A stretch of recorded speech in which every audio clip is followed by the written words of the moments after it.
Hello बच्चों, कैसे हो आप सब। आई होप आप लोग बहुत अच्छे होंगे, आपकी प्रिपरेशन भी बहुत अच्छी चल रही होगी। तो चलिए एक बार हम लोग स्टार्ट करते हैं अपना चैप्टर 1 11th क्लास इकोनॉमिक्स। ये वो क्वेश्चंस हैं, माइक्रो इकोनॉमिक्स पहले आपको करा रहा हूँ, जो भी आपके क्वेश्चन इंपॉर्टेंट है वो सब रिकॉल करा देता हूँ सबको। आप लोगों ने इससे पहले प्रिपेयर कर रखा है, अभी इससे पहले भी काफ़ी सारी जो चीज़ें रहेंगी, आपको अगर पूछना रहेगा कुछ भी तो आप बेफिक्र होकर पूछ सकते हैं, कमेंट कर सकते हैं। जो भी टॉपिक्स आपको समझना है, जो चीज़ें हैं, नोट्स चाहिए, कुछ भी, एनीथिंग, सब चीज़ों के लिए आपको हेल्प कर देंगे बच्चों ये। तो स्टार्ट करते हैं एग्ज़ाम ओरिएंटेड क्वेश्चन चैप्टर 1। इसमें सबसे पहले मैं आपको बता दूं कि आप लोगों को पढ़ना क्या क्या है। तो भाई 2 से 3 टॉपिक हैं जो आपको किसी भी तरीके से पढ़ना ही पढ़ना है बच्चों। सबसे पहला जो टॉपिक आता है इसमें आता है सेंटर प्रॉब्लम, दूसरा आता है बच्चों इसमें पीपीसी। ये पीपीसी ज़रूर करना बच्चों, इसके जितने भी टाइप वगैरह हैं सब पढ़ लेना। फिर आएगा बच्चों सेंटर प्रॉब्लम। तो ये सेंटर प्रॉब्लम भी बहुत ज़्यादा इंपॉर्टेंट है बच्चों। सेंटर प्रॉब्लम में वही जो 3 बेसिक प्रॉब्लम है ना आप लोगों की, what to produce, how to produce, for whom to produce, ये तीनों। इसके बाद एक डिफरेंस का टॉपिक कर लेना। ये 3 टॉपिक भी अगर आप इस चैप्टर से कर लेते हो इट मीन्स कि ये आपका अच्छे से डन है चैप्टर 1। अभी ये मेरे पास बच्चों इसके अंदर कुछ इंपॉर्टेंट क्वेश्चन है, उसको मैं लाइन वाइज आप लोगों को डिस्कस करा देता हूँ एक बार, ताकि दिक्कत ना हो। चलो, अगर चैप्टर 1 जैसे दे रखा बच्चों आपको, इसमें क्या क्या क्वेश्चन पूछ सकते हैं। सबसे पहले कह रहा है कि what is production possibility curve.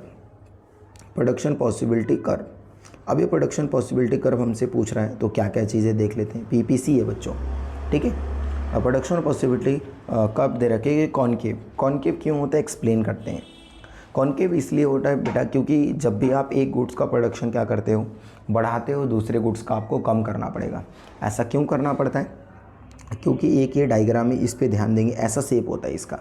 इसमें क्या होता है कि जब भी आप एक गुड्स का प्रोडक्शन क्या करते हैं, घटाते हैं, तो दूसरे गुड का बढ़ता है। ऐसे करके आप इसे समझ सकते हैं इसको। तो पीपीसी क्या होता है, कॉनकेव शेप का होता है। प्रोडक्शन पॉसिबिलिटी कर्व में हम 2 गुड्स के कॉम्बिनेशन को दिखाते हैं कि जैसे आप एक गुड्स का कम करते हो तो दूसरा गुड्स ऑटोमेटिक क्या होगा, इंक्रीज होगा। Production possibility curve being the concave, it means that MRT increase as we move down. जैसे हम इसको मूव डाउन करते हैं along the curve, MRT increase because it is assume that no resources.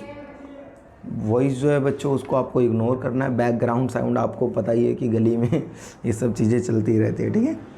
तो इसमें कह रहा है कि it is assume that no resources is equally insufficient. कोई भी बच्चों अगर देखा जाए इक्वली नहीं, उन सभी के डिफरेंट क्या हैं, यूजेस है ये। तो इसी में कह रहा है कि जो हमारे पास रिसोर्सेज हैं उनके बारे में बताया जा रही है। तो अगर छोटा सा आप लोगों से पूछ दे तो आप जस्ट इसमें क्या करेंगे, एक्सप्लेन कर सकते हैं। एमआरटी क्या होता है, मार्जिन रेट ऑफ ट्रांसफॉर्मेशन, जिसमें एक या दूसरे गुड्स का जो होता है उसके कॉम्बिनेशन को दिखाया जाता है ये। तो आई होप कि आप लोगों को ये थोड़ा सा क्लियर हो गया होगा कि जो भी आप इसमें और भी क्वेश्चंस आएंगे, अभी धीरे धीरे फिर और अच्छे से देख लेंगे क्या क्या है। फिर ये ज़्यादा इंपॉर्टेंट है बच्चों, आपका आ गया explain properties of production possibility curve. इसको ऐसे बोल दे बच्चों, या फिर क्या बोल दे, पीपीएफ बोल दे। क्या बोल दे, पीपीएफ, प्रोडक्शन पॉसिबिलिटी फ्रंटियर भी बोल सकते हैं। इसके 2 प्रॉपर्टीज़ होते हैं, पहला होता है डाउनवर्ड स्लोपिंग और कॉनकेव टू ओरिजिन, ठीक है। ये इसके डायग्राम को ही अगर आप ध्यान से देखते हो ना तो भी आप लोगों को अच्छे से क्लियर हो जाएगा कि क्या है। इसके डायग्राम को अगर आप लोग देखो तो एक बार थोड़ा सा डायग्राम मैं आप लोगों को यहाँ पे क्लियर कर देता हूँ ताकि अच्छे से और हो जाए। अब डायग्राम में ऐसा कुछ इसका डायग्राम बनता है बच्चों, इस टाइप का, या फिर ऐसे देख सकते हो और अच्छे से ऐसा। इसी को बोला जाता है बच्चों कॉनकेव शेप होता है। तो it means as more quantity of one goods is produce some quantity of other goods is must be sacrifice. अगर आपके पास 2 जॉब हैं तो आप दोनों जॉब में किसको चुनोगे जिसमें आपको ज़्यादा सेटिस्फेक्शन मिलेगा, ज़्यादा सैलरी मिलेगी। ऐसे ही अगर हमारे पास 2 गुड्स हैं, अगर एक को बढ़ा रहे हैं तो दूसरे को कम करना पड़ेगा। Why, due to limited resources. किसकी वजह से, लिमिटेड रिसोर्सेज की वजह से ऐसा करना पड़ता है। ये कॉनकेव क्यों होता है, क्योंकि जो हमारा एमआरटी होता है बच्चों उसकी वजह से होता है, इंक्रीज़ होता है एमआरटी।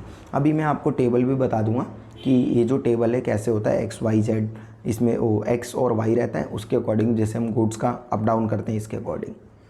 तो ये 2 फीचर्स हैं, याद कर लेना आप लोगों को, ये इंपॉर्टेंट है। आगे करते हैं हम। कोई भी डाउट रहता है किसी चीज़ से रिलेटेड आप पूछ सकते हो ये। अब नेक्स्ट है पहली प्रॉब्लम जो कि centre problem, what to produce.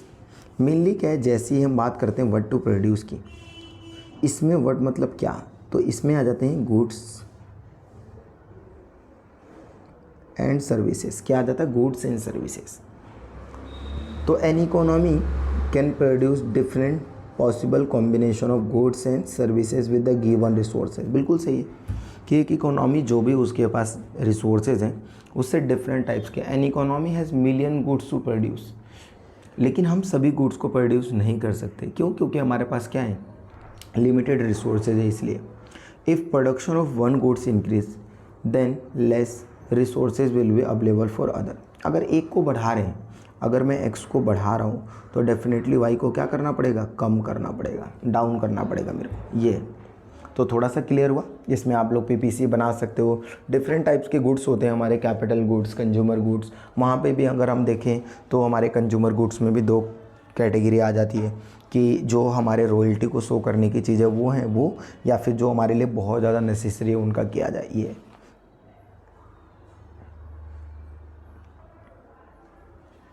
अब आगे देखते हैं। इसमें वही एमआरटी वाला दे रखा है, explain with the example. MRT क्या होता है कि इसमें mainly unit of one goods to be sacrifice. अगर हम एक गुड्स को कर रहे हैं दूसरे गुड्स के लिए तो ये सेक्रीफाइस करने को ही बोला गया है। जैसे यहाँ पे ये चीज़ दे रखा है आपको, ये समझाया गया है। तो इसमें मैं आपको क्या करता हूँ, एक छोटा सा टेबल है वो समझा देता हूँ ताकि और अच्छे से क्लियर हो जाएगा ये कि क्या है। इसमें मेनली एक टेबल है, जैसे कि एक एक्स हो गया आपके पास और एक क्या हो गया बच्चों? वाई हो गया। एक्स और वाई है ना ऐसे। तो इसमें क्या है मेनली, एक मिनट को बच्चों ऐसे कुछ करके देख लेते हैं। इसमें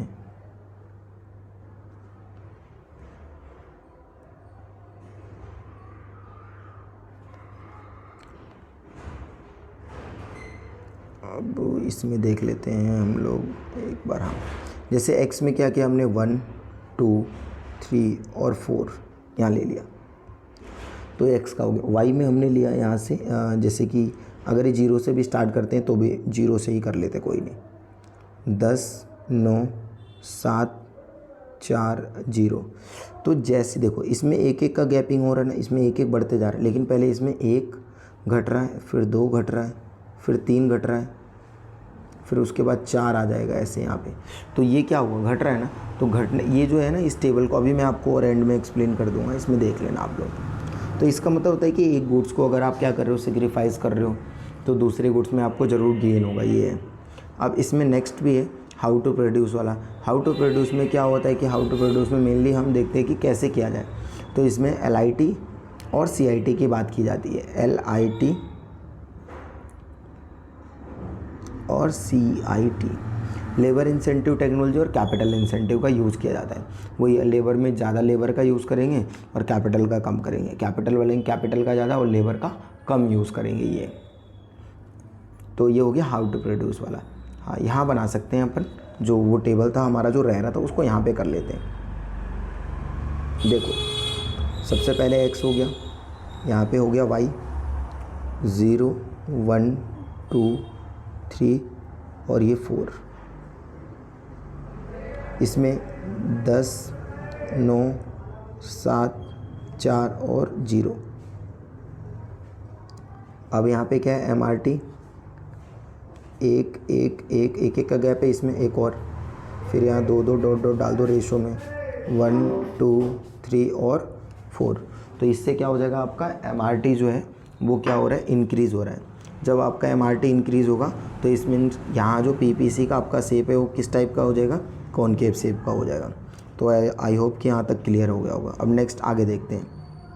इसमें यही है जो क्वेश्चन बार बार रिपीटेड थे, और बाकी आप डिफरेंस भी कर सकते हो रेडी। तो चैप्टर 1 जो है इसमें ये कुछ लॉन्ग टाइप के क्वेश्चन थे, 3 से 4 नंबर। सबसे ज़्यादा इंपॉर्टेंट सेंटर प्रॉब्लम है वो ज़रूर पढ़ लेना, फिर PPC वाला वो टॉपिक ज़रूर कर लेना आप लोग। आई होप कि ये थोड़ा सा क्लियर हो गया होगा आप लोग को। जय हिंद, जय भारत।